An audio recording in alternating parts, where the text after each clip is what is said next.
Bonjour à tous et merci de nous rejoindre sur cette table ronde, la tech à la conquête de l'industrie. Nos invités pour ce matin, nous avons la chance d'avoir plusieurs intervenants. Vincent Moulenreit, le directeur général de France Industrie. Hervé Gestas, vous êtes le directeur général de cette forge.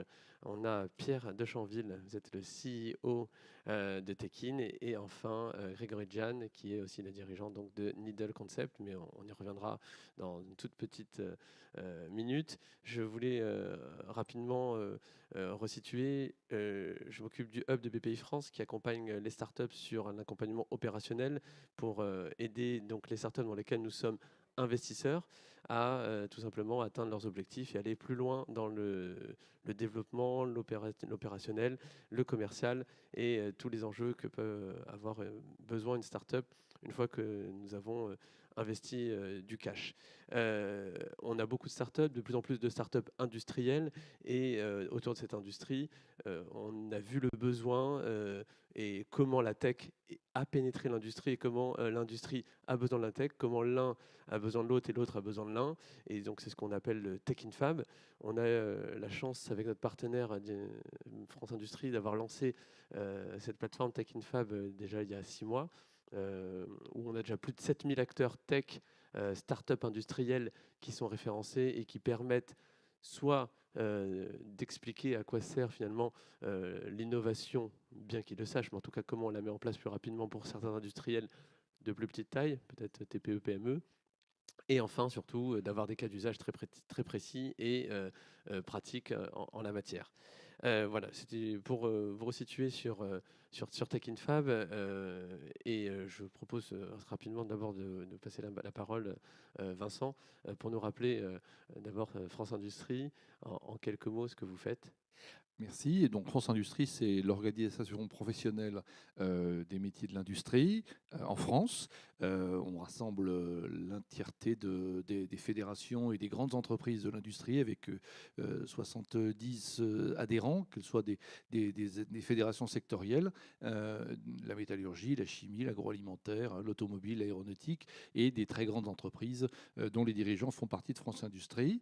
Donc, puisqu'on parle de tech et d'industrie, aujourd'hui la tech dans l'industrie, c'est environ 1500 startups, c'est-à-dire 12 ou 13% des startups inscrites dans la French Tech.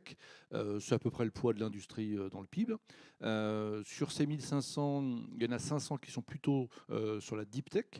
On a déjà 2 licornes, ce qui est déjà une satisfaction. On en a une qui s'appelle Insect dans le domaine des farines animales, qui a une capi d'1 milliard d'euros.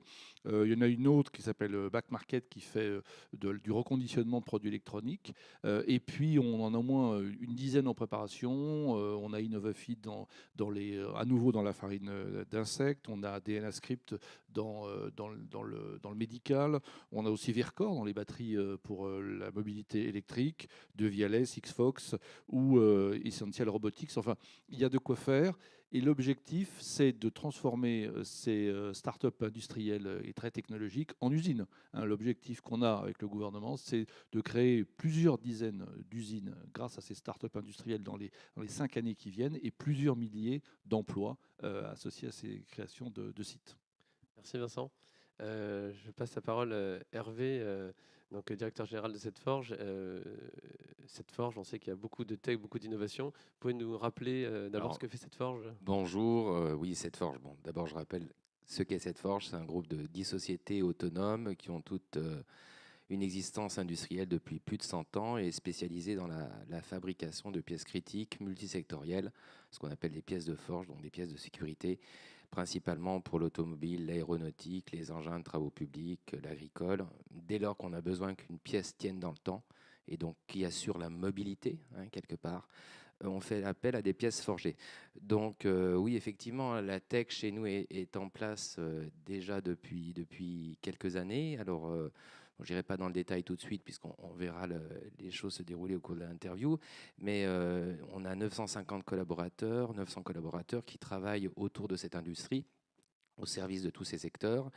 Et quelque part, on a besoin de l'apport de ces techs pour nous permettre de progresser. Donc il y a eu une émulation, mais on ira sans doute un peu plus loin dans le détail tout à l'heure. Tout à fait, exactement.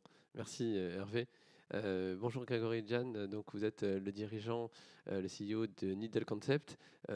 C'est pas forcément une industrie qu'on connaît, mais en tout cas c'est une industrie qui est dans la santé. Est-ce que vous pouvez nous en dire un petit peu plus et nous préciser, nous présenter Needle Concept? Bonjour Jonathan, merci pour cette présentation.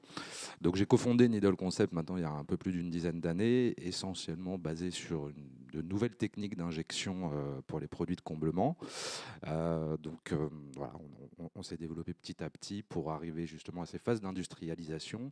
Et pour nous aujourd'hui, la tech nous permet justement d'anticiper un certain nombre de problématiques et d'améliorer justement tous nos process internes, que ce soit de flux, et tout en maîtrisant une compétitivité, parce que c'est bien de se réindustrialiser, mais la tech, elle nous permet aussi d'analyser cette compétitivité et, pour pouvoir avancer dans notre développement et sur le secteur de la santé notamment. Merci Grégory. Et enfin, notre invité, je dirais, notre invité tech de cette table, puisqu'on a donc des représentants plutôt de la partie industrielle, Pierre de Chanville, merci d'être là, vous êtes le dirigeant de Tekin. Et donc ma question, c'est évidemment de nous présenter qu'est-ce que fait Tekin en quelques mots, s'il vous plaît. Merci Jonathan. Alors Tekin a été fondé il y a à peu près 4 ans avec la mission de permettre aux marques de basculer leur production massivement en production à la demande. Le corollaire de cela, c'est que ça leur permet et ça les oblige même à relocaliser. Alors globalement, il n'y a pas que la France, c'est la France et l'Europe obligatoirement, puisque sans ça, on s'adresserait à un nombre de personnes trop restreint. Mais progressivement, les deux vont converger. Et pour faire cela, il y a besoin d'énormément de technologies, notamment parce que notre industrie est particulièrement fragmentée et que donc le lien de data entre les différents acteurs au cours d'une production est crucial pour que ça fonctionne.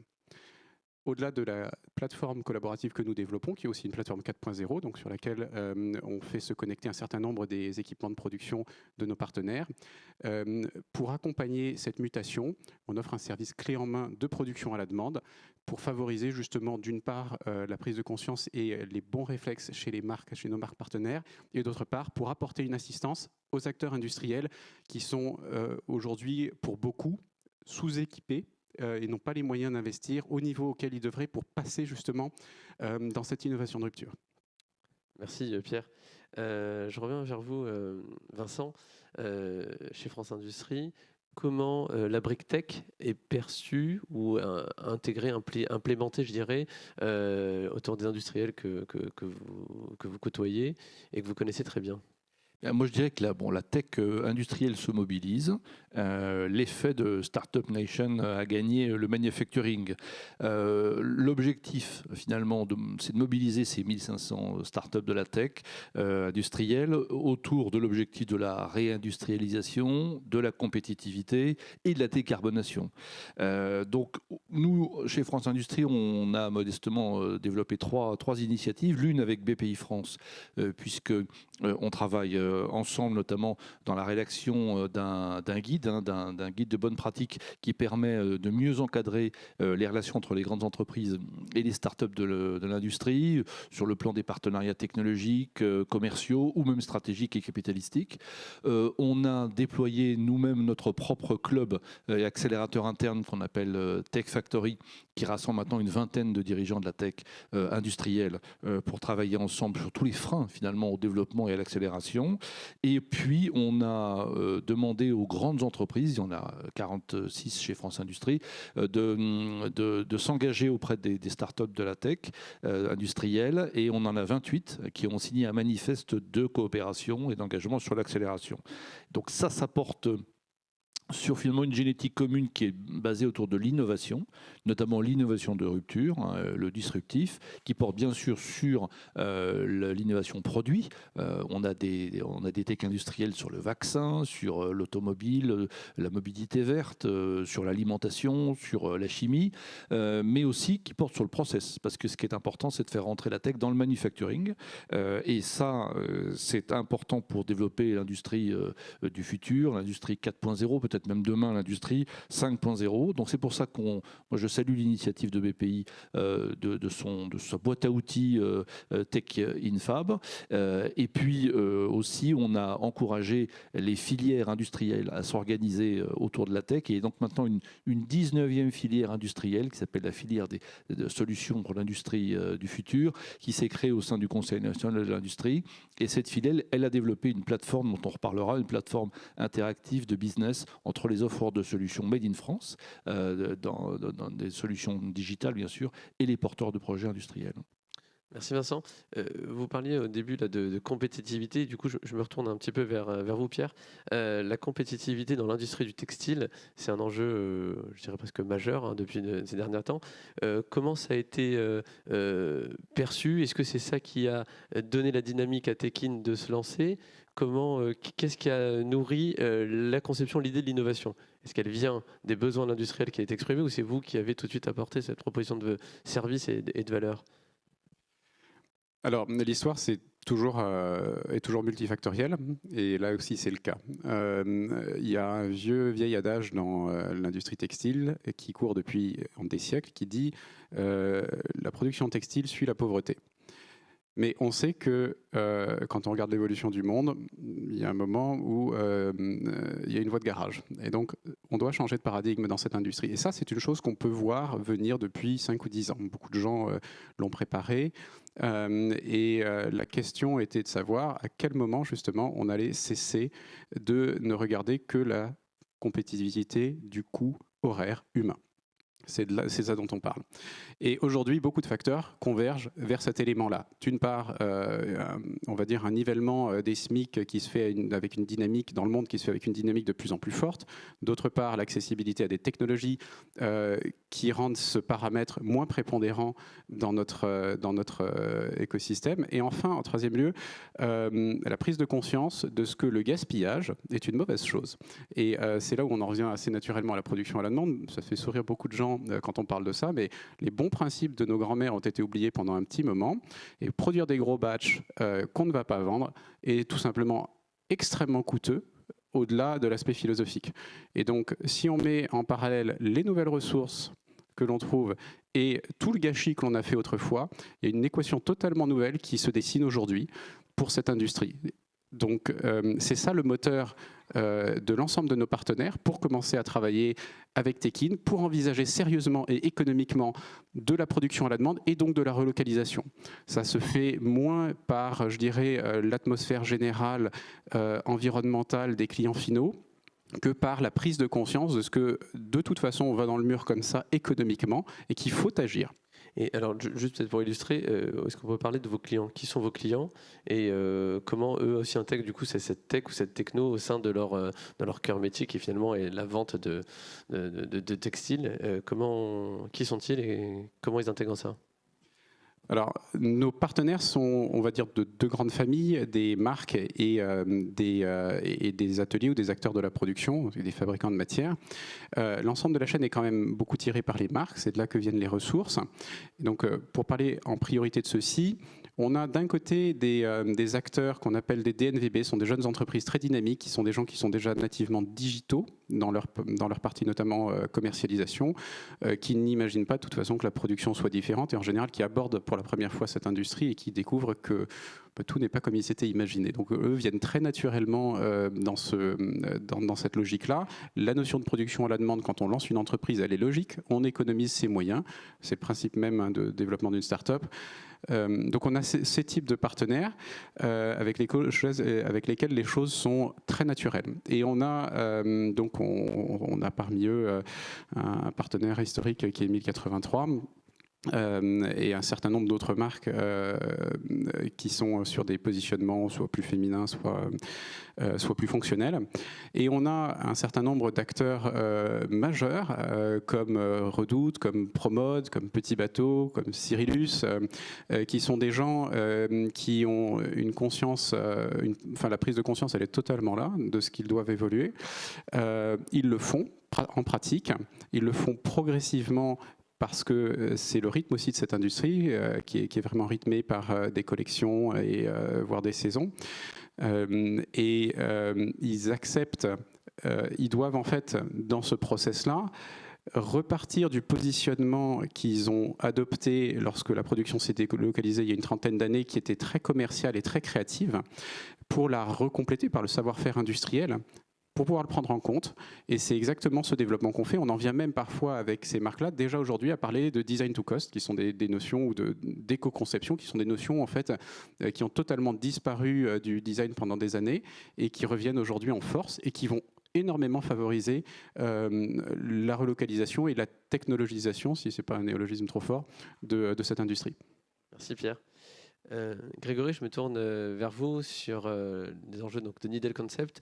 En quoi la problématique, je dirais, ou l'importance de la souveraineté dans ce domaine de la santé a été moteur dans la fabrication de vos aiguilles? On a tous suivi ce qui s'est passé ces 2 dernières années à travers les médias. Donc, nous, ça c'était un projet qu'on travaille depuis un certain nombre d'années. Donc, ça nous a permis. On est à la base dans un secteur d'activité qui est plus un métier de niche, où on n'a pas besoin d'avoir des capacités de production ultra importantes.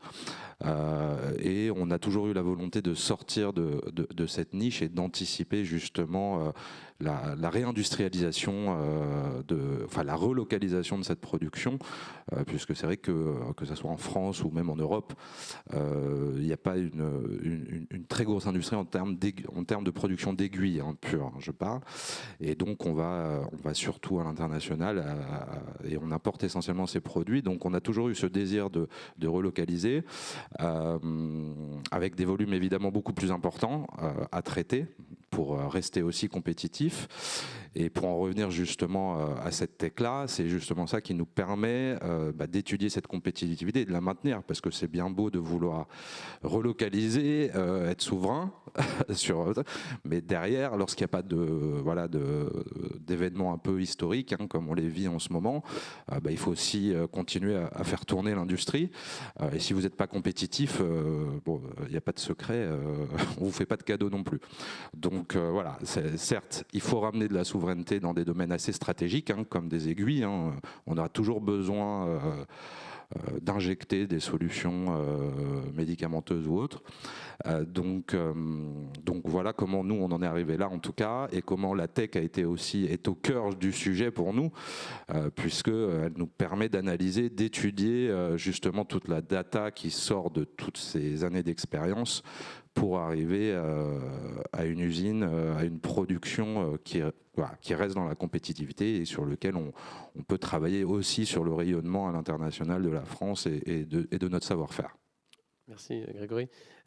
Hervé, du côté de la marque employeur, et dans quelle mesure, je dirais, l'innovation a aidé ou a poussé à améliorer, à travailler l'attractivité dans votre secteur? Et je pense que vous pouvez nous en dire.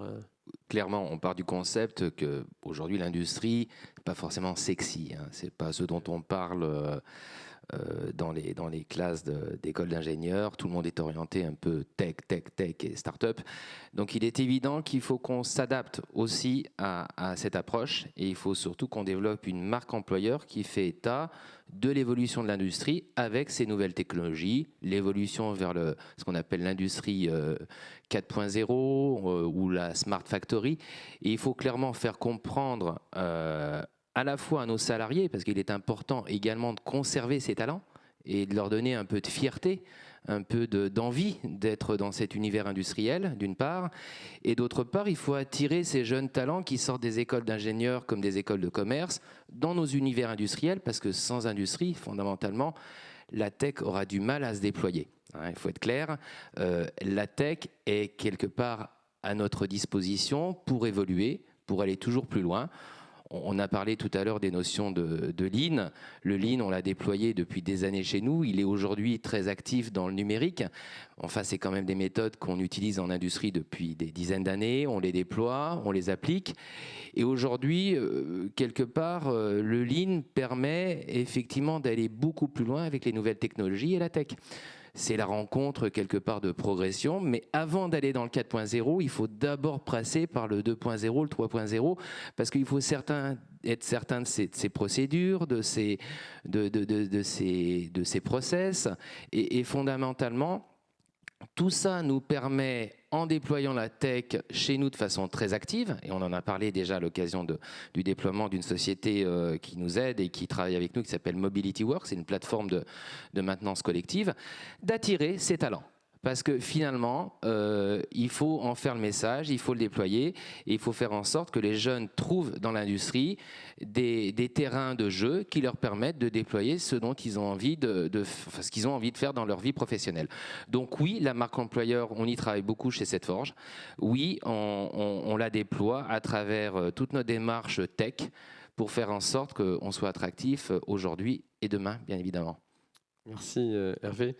Vincent, notre ministre Agnès Pannier-Runacher nous parle de 70 000 emplois à venir dans l'industrie. De ce côté, sur la partie formation, sur l'humain, parce que ça rejoint un petit peu ce que vient de dire Hervé sur comment on attire et comment du coup on forme et on mobilise. Vous avez un peu de visibilité ou des chiffres à nous partager sur cette formation ?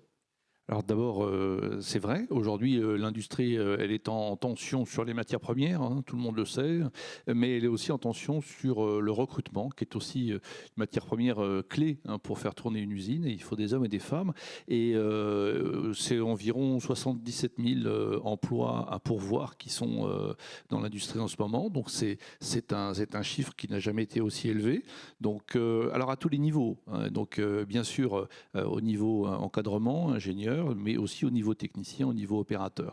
Alors, comment la tech peut aider ? D'abord, la tech, elle est consubstantielle maintenant de l'industrie. Elle est partout dans l'industrie. Et ça, il faut le faire savoir. Donc, c'est d'abord un sujet d'attractivité des métiers. Parce que la tech, c'est une source d'innovation, d'abord d'innovation sociale. La tech, c'est l'amélioration des process industriels, c'est la réduction de la pénibilité de certains emplois, c'est l'amélioration de la qualification, puisque cette technologie, il faut l'apprendre. Et donc, une fois qu'on l'a acquise, on augmente ses capacités, son employabilité, son parcours professionnel sera meilleur. C'est aussi une source d'amélioration de l'innovation managériale et de l'organisation du travail. La tech, c'est aussi de nouveaux métiers, qui sont malheureusement pour l'instant des profils très rares, hein, des data scientists, des ingénieurs de fabrication additive, des conducteurs de machines complexes, de la maintenance prédictive. Et aussi la tech, ça conforte l'industrie dans la quête des jeunes sur le sens de leur métier. La technologie, elle va aider beaucoup l'industrie à proposer des solutions sur la décarbonation, par exemple. Et ça, c'est un sujet qui inspire beaucoup de nos jeunes, que ce soit l'efficacité énergétique, le travail sur l'hydrogène, les nouvelles sources d'énergie, le recyclage, l'éco-conception. Donc, c'est important de travailler sur l'attractivité des métiers. C'est d'ailleurs pour la raison pour laquelle aujourd'hui à Paris, donc à Bercy, à côté d'ici, on a une étape du French Fab Tour hein, que soutient notamment les métiers de la métallurgie et qu'on ira visiter juste après d'ailleurs. Et puis c'est la raison pour laquelle la semaine du 22 novembre, on déploie avec tous les partenaires et l'État la semaine de l'industrie hein, pour augmenter l'attractivité des métiers auprès des jeunes et notamment auprès des jeunes femmes puisque la mixité est encore un peu en retard dans l'industrie. Mais on y travaille. Merci Vincent. Donc l'attractivité, effectivement, c'est un vrai sujet. Et on va partir du postulat que c'est en marche et que ça prend. La question, du coup, là, je vous la pose un peu plus d'abord à vous, Grégory, sur comment est mis en place chez Needle Concept la feuille de route, cette stratégie d'innovation. Partant du postulat qu'on a l'attractivité des métiers et que vous ayez les talents, comment c'est mis en place chez vous ? C'est une vraie question. Merci. Et pas évident d'y répondre. Donc c'est un travail d'équipe évidemment. On est en veille hein, sur tout ce qui peut se passer, voilà, évidemment sur toutes les innovations dans la tech, mais aussi évidemment dans les outils de production. Sans ces innovations, on ne pourrait pas être compétitif. notre idée à nous, aujourd'hui, on n'est pas dans la production de produits disruptifs, mais on essaye de trouver une disruption dans nos flux de production, en fait. Hein. C'est toute une réflexion en amont où on part pas forcément d'un produit, on essaye surtout d'optimiser au maximum voilà, toute cette chaîne de valeur qui nous permet d'avancer plus vite, d'être beaucoup plus réactif. On est dans un métier qui est ultra réglementé, hein, le monde de la santé. Je pense qu'en termes documentaires, ça prend beaucoup de place. Donc voilà, comment pareil, on arrive à un time to market après une innovation qui soit relativement rapide. Hein, ça peut durer 6 mois, 1 an, 2 ans, au moment où vous avez une idée et au moment où vous pouvez la mettre sur le marché. Donc derrière, toute cette nouvelle techno nous permet justement d'améliorer ce process, de le fluidifier, d'aller plus vite pour derrière répondre voilà, à un marché plus efficacement et plus rapidement. Vous avez eu des freins sur cette mise en place de cette feuille de route ou pas? Comment ça les freins en général, ils sont essentiellement financiers, puisque voilà, c'est de la nouvelle tech, donc enfin c'est de la nouvelle techno. Avec, avez-vous eu des aides région, France, Europe pour y parvenir? Alors, on a la chance maintenant, voilà, que c'est plus ou moins officiel. On a la chance d'être ultra soutenu. On a candidaté justement un appel à manifestation d'intérêt au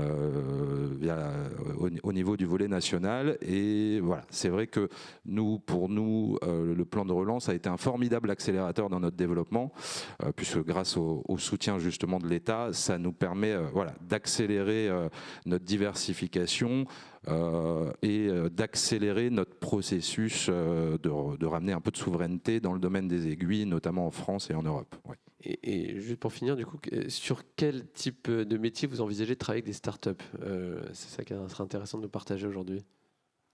Sur toutes les fonctions support concrètement aujourd'hui, que ça soit au niveau RH, que ça soit au niveau légal, que ça soit au niveau ERP aussi, il y a des formidables technologies qui sortent, donc ça aussi c'est pas évident parce qu'on est toujours au courant de tout ce qui va arriver, donc on est un peu frustré parce qu'on aimerait être à l'étape d'après, on aimerait, mais ça va tellement vite que voilà, ce sont des décisions, des arbitrages à faire qui sont pas forcément évidents.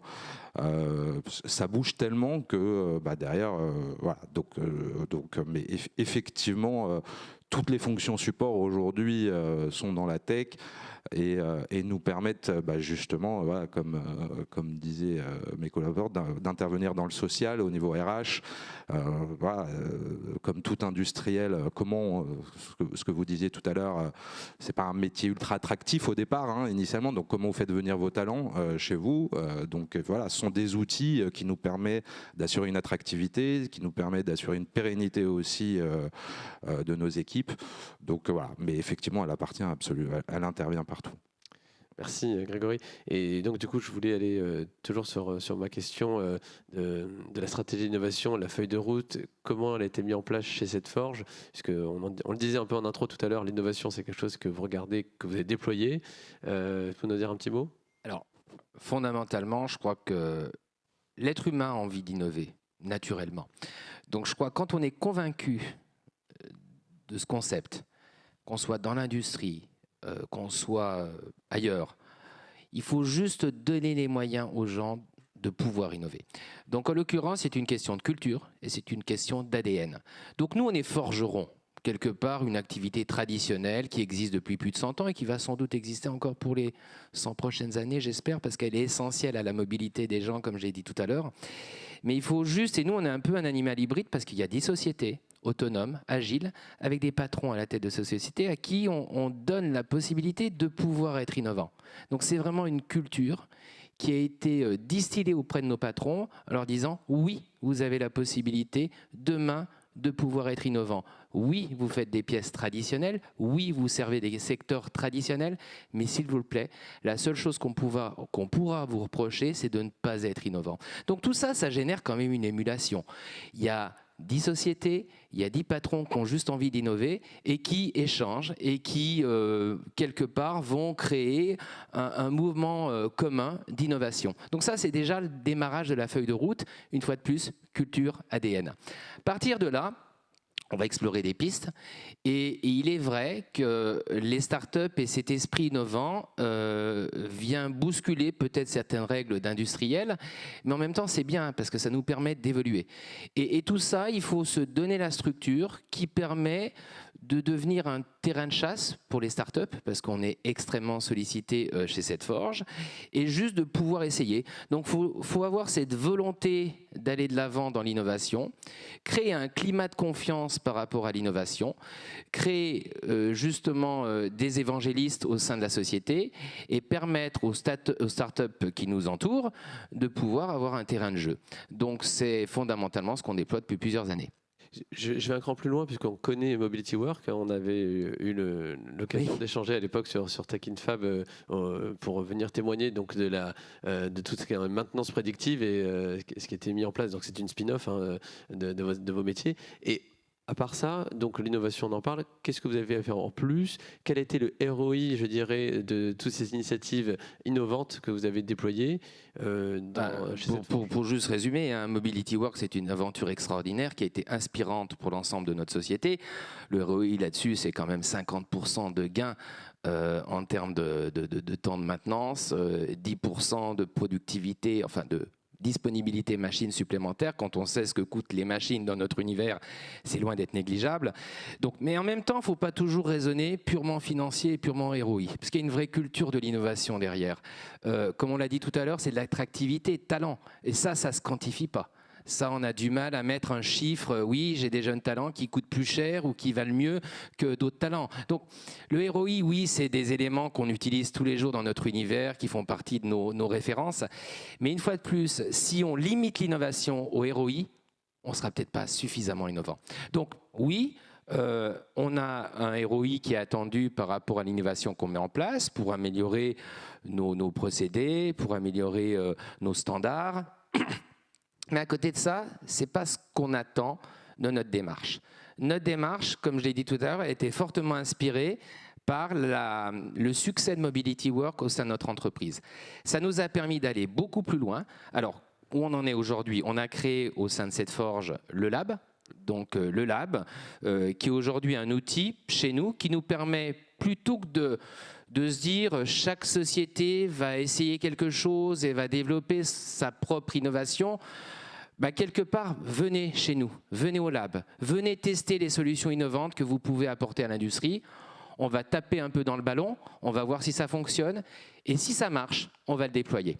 Donc effectivement, aujourd'hui, on a des startups autour de nous qui sont venus dans le lab de Setforge, qui ont été effectivement en proximité avec nos ingénieurs recherche et développement, et qui nous permettent aujourd'hui de développer leurs solutions au sein de nos différentes entreprises.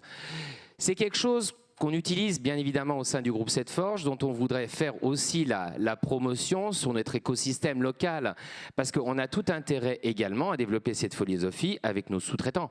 Aujourd'hui, c'est très bien pour Setforge, mais est-ce que nos sous-traitants sont au même niveau? Est-ce qu'on peut échanger avec eux dans le même esprit? Et ça, c'est aussi un terrain de jeu qu'on met à disposition de nos partenaires, de nos sous-traitants. Il y en a quelques-uns qui nous suivent, et tant mieux, parce que c'est ce qu'attendent nos clients. Donc ça, c'est un premier exemple. Il y a un deuxième exemple, parce que, comme je l'ai dit, la start-up inspire l'industriel. Et donc nous-mêmes, on est dit, pourquoi pas nous-mêmes créer nos propres startups. Donc aujourd'hui, on va travailler dans cet esprit-là on est dans les matériaux, donc on a une image un peu fab, quelque part.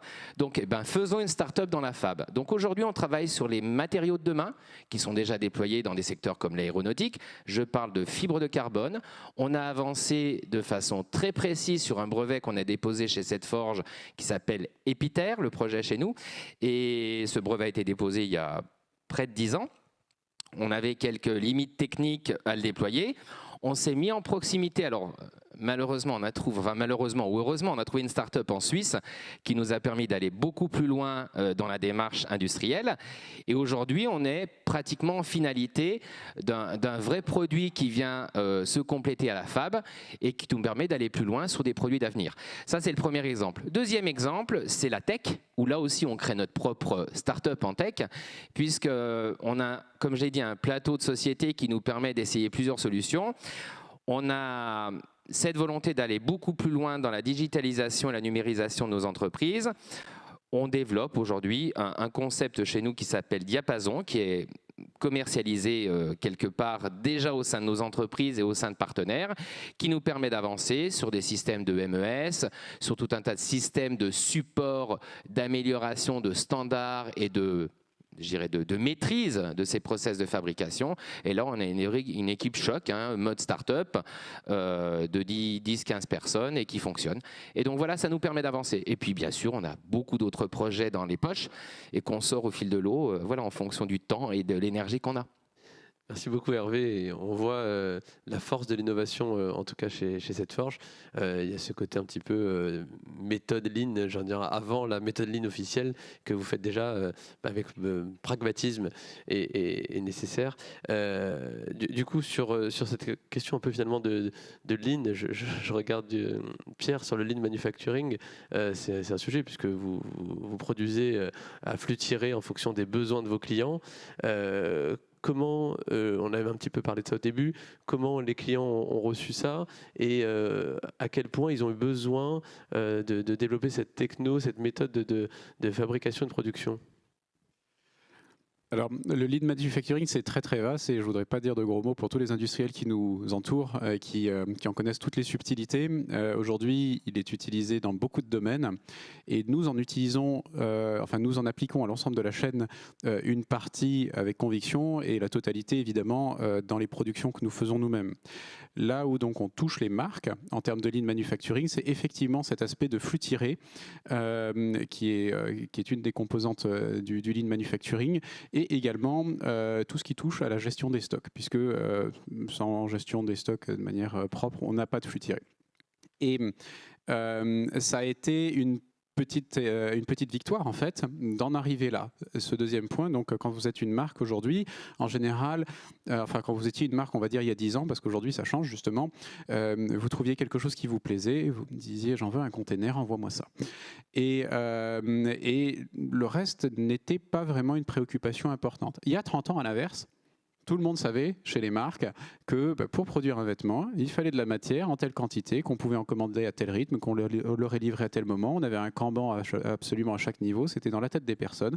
Et ça marchait très bien à la main. Dans l'automobile, on le faisait de manière un peu plus automatique, mais ça marchait très bien. Donc ça, en fait, les marques le redécouvrent et l'acceptent. Et c'est extrêmement intéressant parce que nous, on l'interprète comme justement de la compétence qui revient. C'est quelque chose qui est essentiel et c'est justement par étapes comme ça. Donc vous comprenez, la marque met le nez dans le lean manufacturing et dans la production au global par le biais des approvisionnements qu'elle est obligée de prévoir. L'étape d'après, c'est d'intégrer ça à une étape plus amont de son process qui est dès la conception. Et c'est comme ça que petit à petit, en fait, on enrichit vraiment en amenant la notion de manufacturing, même avant du lean manufacturing, mais dans le cadre justement plus rigoureux du lean manufacturing, on enrichit les capacités des marques et on les outille pour l'avenir dans lequel justement on ne pourra pas gaspiller. Donc il faudra être lean sous tous les aspects. Merci Pierre. Du coup, je comprends quand même que d'un niveau de maturité de vos clients, j'allais dire, il n'y a pas eu un travail d'évangélisation à faire. Vous êtes arrivé un peu avec une solution presque miracle. En tout cas, ils vous ont accueilli bras ouverts. Est-ce qu'il y a besoin d'enfoncer encore des portes avec une autre pan de l'activité ou ça passe facilement? Enfin, comment va se passer le déploiement de Tekin dans les prochaines années? Il va très bien se passer. Ça, c'est une certitude. Non, on n'a pas besoin d'évangéliser une personne qui est en charge d'une marque ou d'un atelier sur ce qu'il faut faire. Je pense que tout le monde en est très conscient et les contraintes qui s'accroissent tous les jours dans ce sens-là, le Covid a été un petit accélérateur, mais même pas tout seul en fait. Il y a énormément d'aspects de ce qui évolue, que ce soit donc la dépendance sur les matières, mais également sur les productions, les problématiques logistiques qui vont s'accentuer avec de plus en plus de difficultés à envoyer par avion quand on a oublié 3 pièces au fond d'un container et qu'on en a absolument besoin. On peut citer les contraintes réglementaires, environnementales qui viennent petit à petit, sur lesquelles tout le monde se prépare à ne pas vouloir avancer, mais à devoir le faire. Donc c'est tout à fait normal. Tout ça fait que, de toute façon, il va falloir y aller. Donc, tous nos partenaires ont une vision très claire de ce vers quoi nous allons. La difficulté, elle est dans l'implémentation. On est dans de la production, on est dans de l'industrie. Vous le savez bien, on parle d'hommes et de femmes, on parle de matière, on parle de choses qui peuvent se perdre, se casser, qui coûtent, et ce dans un contexte dans lequel, depuis, je pense, le 19e siècle, les gens ont l'habitude de regarder en bas de la ligne leur note d'achat. Et c'est là où, en passant en production à la demande, on arrive à changer un petit peu cette vue-là. J'appréciais bien tout à l'heure la remarque qui était tout ne se mesure pas en ROI, je rajoute économique ou financier. En fait, l'efficacité, le ROI sur l'efficacité d'une personne, on a beaucoup de mal à le calculer. Je pense que ce sera le cas encore pendant un bon moment. Et il y a des choses même encore beaucoup plus accessibles que l'on voit dans ce domaine-là, c'est tout simplement la rentabilité globale d'une production. La rentabilité globale d'une production, elle se fait dans le jeu entre ce que l'on a vendu et ce que l'on a produit. Ce n'est pas uniquement ce que l'on a produit. Donc c'est bien les bases de la production à la demande, mais dans cette fibre-là, il y a énormément de gisements de valeur. Et pour aller chercher ce gisement de valeur, ça implique justement que le commercial, la création et l'industrie se rapprochent un maximum, alors qu'on on a eu plutôt tendance à les séparer au cours des 30 dernières années. Et sur la question, alors c'est un peu, je dirais, complémentaire, là on est sur une industrie qui est relativement polluante, mais on a besoin de le faire, on n'a pas le choix en tout cas de fabriquer du textile. La promesse par rapport à une politique, je dirais, RSE, avec une prise de conscience impact, ça a été notamment évidemment un argument. Et comment vous avez pu pour le coup mesurer ce bénéfice? Est-ce que vous avez quelque chose à nous partager là-dessus? Oui, c'est très simple. Quand vous ne produisez pas un vêtement, que vous ne jetez pas, eh bien, vous avez économisé pas mal de carbone. Et c'est aussi simple que ça, quand vous n'êtes pas obligé, alors ça c'est l'aspect le plus évident, donc nos marques bénéficient d'un impact carbone très fort chaque fois qu'elles réduisent leur résiduel, et également chaque fois qu'elles n'ont pas besoin de vendre un vêtement en solde, parce que le vêtement vendu en solde n'est pas nécessairement un vêtement souhaité. Potentiellement, c'est même de la destruction parfois d'image de marque. Je sais qu'il y a les deux théories et les deux peuvent être valables dans un certain nombre de domaines, mais historiquement, on n'a pas toujours fait la part des choses entre ce qui était subi et ce qui était réellement voulu, entre ce qui était bénéfique et ce qui était destructeur de valeur. Donc aujourd'hui, on a une analyse beaucoup plus fine de cet aspect-là, notamment parce qu'on n'est plus obligé de le faire. Donc quand on n'est pas obligé de faire des soldes, on voit l'impact réel des soldes, comme quand on n'est pas obligé de vendre la taille 38 parce qu'on en a commandé 500 et que malheureusement il n'y a que 300 personnes qui nous en ont acheté, on se rend compte que finalement il y a moins de gens qui veulent acheter la 38 que ce qu'on avait prévu à l'origine, et que donc la répartition des tailles n'est pas ce qu'on pensait. Oui, le monde n'est pas une gaussienne, c'est une chose qu'on a découvert dans la mode également. Merci Pierre. Vincent, sur cet enjeu finalement de responsabilité environnementale, qu'est-ce que vous constatez auprès de vos partenaires industriels? Est-ce que c'est quelque chose qui est pris en compte? Comment c'est pris en compte et quelles sont les actions, je dirais? Évidemment, ça c'est sûr que la transition écologique, c'est un défi qui s'impose à l'industrie comme à l'ensemble de l'économie. Les industriels sont extrêmement engagés sur cette transition. La preuve, c'est qu'on a décarboné déjà 50% de l'industrie. Disons qu'on a réduit, les industriels ont réduit de 50% leurs émissions de gaz à effet de serre depuis 1990. C'est déjà une étape très très importante. On ne le sait peut-être pas, mais on produit en France l'euro de PIB le moins carboné d'Europe et probablement du monde. Donc la France est un champion de la production décarbonée. Alors on ne va pas s'arrêter là, on va continuer, d'abord parce qu'on est de plus en plus conscient de ce défi, qu'on est très poussé par la réglementation française, qui est d'ailleurs une des plus contraignantes du monde dans le domaine écologique. Je pense que la France n'est pas du tout en retard, ni en fiscalité écologique, ni en réglementation environnementale. Faut d'ailleurs savoir jusqu'où aller trop loin, parce qu'à un moment donné, on peut mourir d'avoir été les plus exemplaires. Donc on a quand même des concurrents en Europe, dans le monde, et il est important de bien voir la préservation de la compétitivité française. Alors sur ça, oui, il y a cette volonté décarbonée. Et alors, je pense que la réindustrialisation, c'est une façon de décarboner, hein, puisque ce qu'on produit en France, c'est d'autant moins que l'on n'importera pas. Or, on sait que ce qu'on importe de l'étranger, tous les produits finis que l'on importe sont extrêmement riches en carbone, beaucoup plus que s'ils étaient produits en France, on le sait, ne serait-ce que par le transport, mais aussi par le contenu RSE, qui est beaucoup plus médiocre dans nos importations lointaines, notamment en dehors d'Europe. Donc, la décarbonation, c'est vraiment un défi important. L'industrie est d'autant plus au cœur de la décarbonation. Elle est concernée puisqu'elle est émettrice pour une partie de ces usines qui sont encore émettrices. Il y en a peut-être une trentaine encore en France de grosses industries qui sont émettrices, qu'on connaît très bien et qui ont déjà une trajectoire très normée de réduction d'émissions. Mais aussi, c'est l'industrie qui détient toutes les solutions technologiques, notamment pour répondre aux besoins de la décarbonation, de la mobilité, de l'aéronautique, de la métallurgie, de l'alimentation ou des technologies de l'information. Donc il n'y aura pas de décarbonation de l'économie sans industrie. Et il vaut mieux que cette industrie soit en France, puisque plus on produit en France, moins on émet de carbone. En tout cas, meilleure est l'empreinte carbone de la France. Et c'est ça qu'il faut retenir. Je suis d'accord avec vous, Vincent, merci. Je reviens, Grégory, vers vous.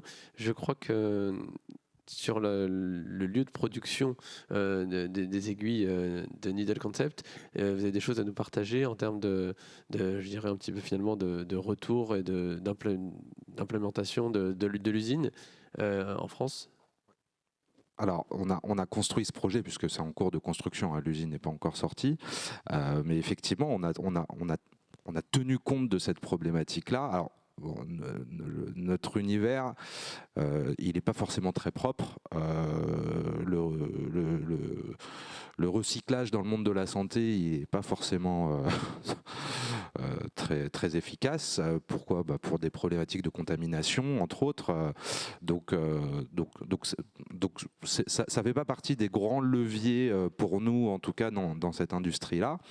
Par contre, effectivement, on a cette responsabilité en tant qu'industriel de mettre dans l'équation, hein, lorsqu'on est au démarrage d'un projet, cette problématique environnementale. Et effectivement, dans notre projet, on en a tenu compte. Donc ça passe évidemment par du photovoltaïque, hein, dans la construction, donc sur toute la toiture pour être le plus autonome possible.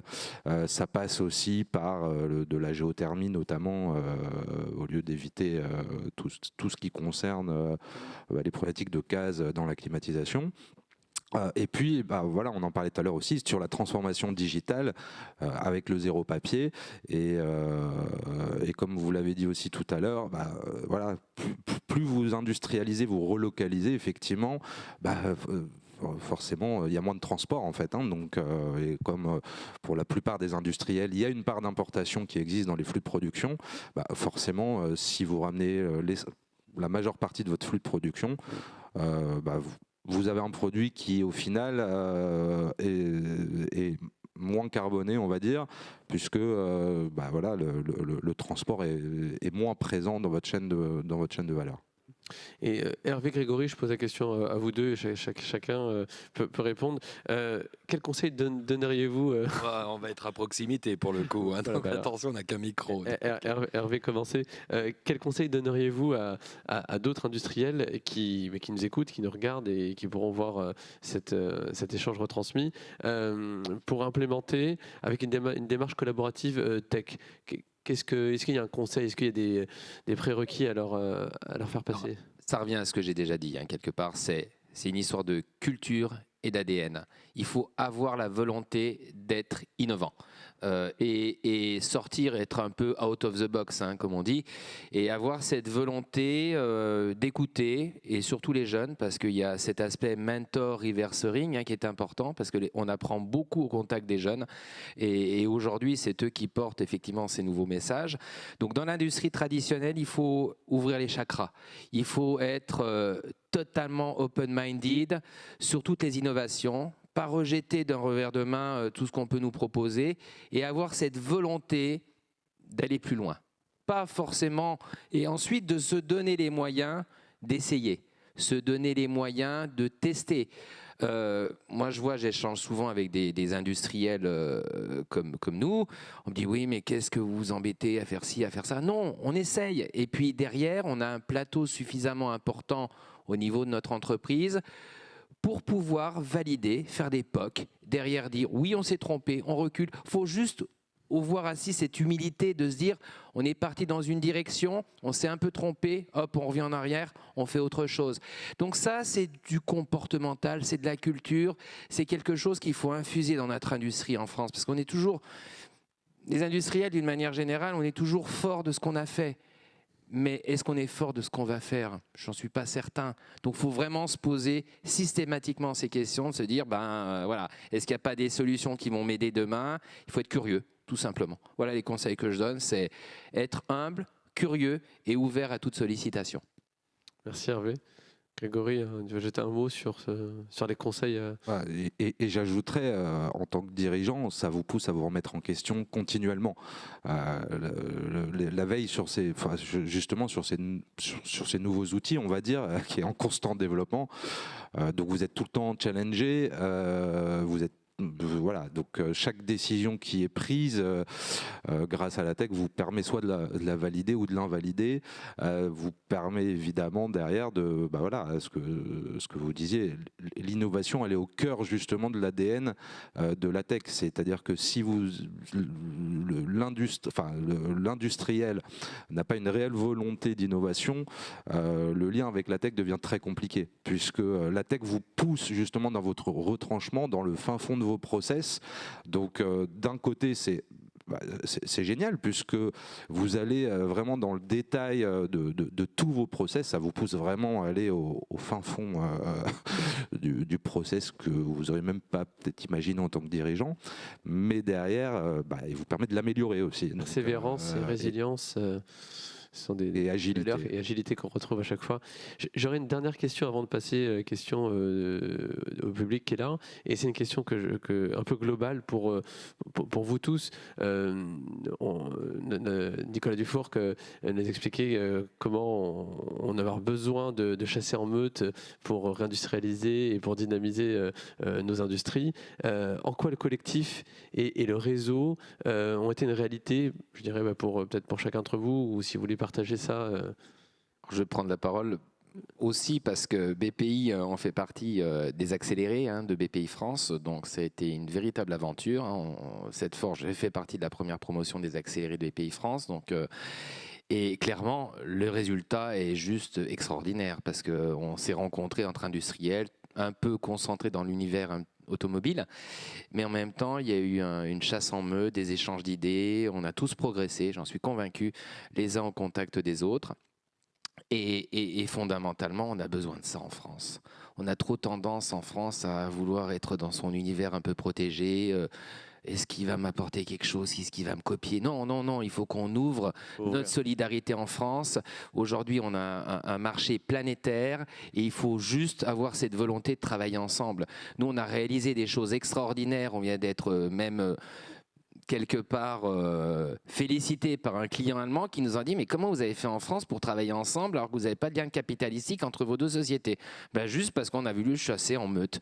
Donc c'est des exemples qu'il faut mettre en place et vraiment j'invite tout le monde à juste éviter de vouloir trop se protéger. Aujourd'hui, il n'y a rien de protégé. On le voit bien, la cybercriminalité, elle est là tous les jours. Il n'y a rien de protégé. Donc juste créer un climat de confiance, créer l'envie de chasser en meute, et on y arrive. Nous, on a des exemples concrets tous les jours. Donc, il faut juste avoir envie, quoi. Excellent, ça fait plaisir à entendre. Vincent ? Moi, je pense que c'est vrai que le savoir-faire de chasser en meute n'est pas, dans le pays gaulois que nous sommes, la meilleure qualité des Français. Il y a des Européens qui le font bien mieux que nous. Donc, les Allemands, les Italiens, les pays du Nord le font mieux que nous. Les Français s'améliorent. Sur l'export, c'est une obligation de chasser en meute. Sur la tech, je pense qu'on s'est vraiment beaucoup plus pris en main parce que c'est une nouvelle génération qui est arrivée. Moi, je veux dire, dans le cadre de France Industrie, le collectif, on connaît bien, puisqu'on aimerait même réussi à marier dans la même organisation des fédérations, qui sont donc des organisations, des corps intermédiaires, avec des grandes entreprises en direct. Et ça se passe très bien. Donc on a créé une nouvelle organisation professionnelle, une espèce d'ovni dont on nous avait dit que peut-être que ça ne fonctionnerait pas. En fait, ça fonctionne très bien. Et en ce moment, on est en train d'intégrer donc ces startups dans France Industrie, donc les bébés avec les grands-parents, on va dire, et les parents. Donc, et ça se passe très bien. Mais en fait, le marché et la digitalisation est demandeur de collectifs. Je vous donnerai un exemple. Il y a 10 ans, les architectures digitales de filières industrielles étaient organisées en France autour de 2 filières, l'aéronautique et l'automobile. Elles savaient à peu près dans leur supply chain digitaliser toute la chaîne de valeur. Aujourd'hui, et c'était pas beaucoup, 2 sur une vingtaine de filières industrielles qu'on a en France. Aujourd'hui, 10 ans après, on en a 6 qui fonctionnent et on en a 8 en réflexion. C'est-à-dire que tous les maillons de la filière, donc c'est vraiment le fait de chasser en meute d'un point de vue domestique, se sont mis en marche. Alors chacun dans sa spécialité, la construction parce qu'il y a eu le BIM qui est arrivé, et donc on a maintenant une plateforme digitale pour les industries de construction, mais aussi la santé, aussi l'agroalimentaire. D'autres secteurs, le naval, le ferroviaire, demain la chimie ou d'autres secteurs, c'est vraiment, et le textile, c'est vraiment une obligation parce qu'on ne peut pas rester chacun cantonné dans son tronçon, dans son maillon. Il y a, grâce au digital ou à cause du digital, cette obligation de collectif qui rend la démarche agile. Merci Vincent. Et un dernier mot sur... Oui, je voudrais juste abonder dans le sens et de Vincent et d'Hervé, en soulignant le rôle assez exceptionnel de la BPI dans cet écosystème en tant que tiers garant. Je n'irai pas jusqu'à dire, je travaillais 10 ans en Allemagne et on s'est vraiment posé la question de savoir si on lançait Tekin en Allemagne et en France il y a 4 ans. On est venu en France notamment pour cette raison et également parce que je pense que les Français ne sont pas si mauvais que ça. Les Allemands ont l'habitude de travailler ensemble un peu par nationalisme économique et ils bordent ça avec des contrats de manière très forte à l'anglo-saxonne parce que malgré tout, ils ont été très imprégnés de cette culture. C'est un vrai frein en fait. Et nous n'avons pas ce frein. Alors c'est un atout dans une certaine dimension, mais nous en avons d'autres. Et donc, je crois même que nous pouvons faire mieux. Et effectivement, avec l'aide de la BPI, mais ça ne se fera pas non plus sans la volonté de chacun, sans le fait d'éliminer notamment une sacro-sainte crainte de la concurrence, qui est quelque chose qu'on a beaucoup cultivé chez nous, qu'on n'a pas toujours verbalisé. Donc, voilà, je voulais profiter de l'occasion pour le souligner. Non, la concurrence, c'est une très bonne chose. Elle nous mène toujours plus loin. Il suffit d'avoir confiance en ses équipes, en soi et en ses partenaires, et ça se passe très bien. Je partage et c'est tout à fait... En tout cas, je veux juste dire que vous avez bien fait de lancer l'entreprise en France et on a besoin d'industriels et encore plus et d'entrepreneurs français avec cette bonne dynamique. Donc, merci beaucoup. On va passer une question au public si on a encore une petite minute, je crois. Pardon. Donc, bonjour à tous et à toutes. Je vais passer... dans un souci de respect des normes sanitaires avec le micro. Si vous avez des questions, faites-moi signe. Merci. Alors, bonjour, je m'appelle Soufiane Akik. Vous avez tous parlé de compétitivité. Et je voudrais savoir, chacun d'entre vous, comment vous la définissez, globalement, en quelques mots. Voilà.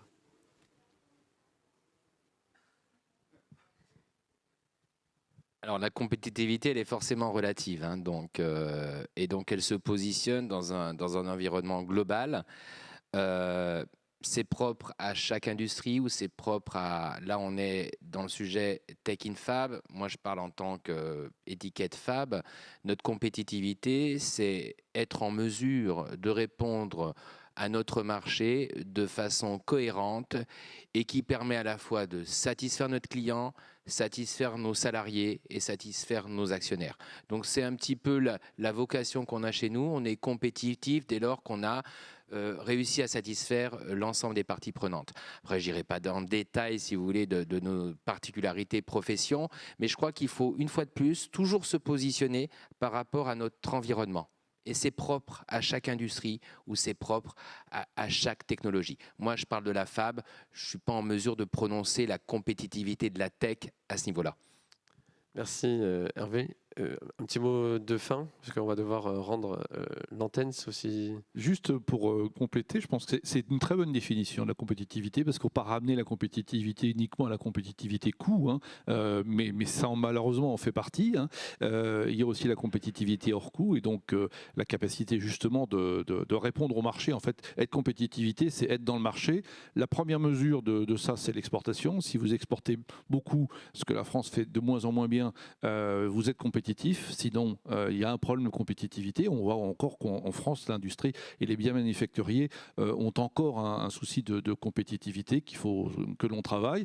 Et surtout, c'est un sujet qui évolue, parce que si demain, la mesure, c'est pas seulement la compétitivité coût en euros, mais la compétitivité coût carbone, là, la France, elle peut redevenir très compétitive, puisqu'on, je vous l'ai dit, l'euro de pipe qu'on fabrique en France, il est très décarboné par rapport à nos voisins, et les plus proches, hein, par rapport à l'Allemagne ou par rapport à la Pologne, dont on sait très bien qu'ils ont une production très carbonée, très compétitive financièrement, mais très carbonée. Donc il faut faire aussi évoluer cette notion de compétitivité et faire rentrer dedans le total cost of ownership, hein, c'est-à-dire le coût du carbone et le coût de la RSE, parce qu'en France, on a des réglementations très fortes, hein, sur la RSE et l'environnement, mais on n'en profite pas assez en termes de compétitivité. On le prend plutôt comme un fardeau que comme une opportunité.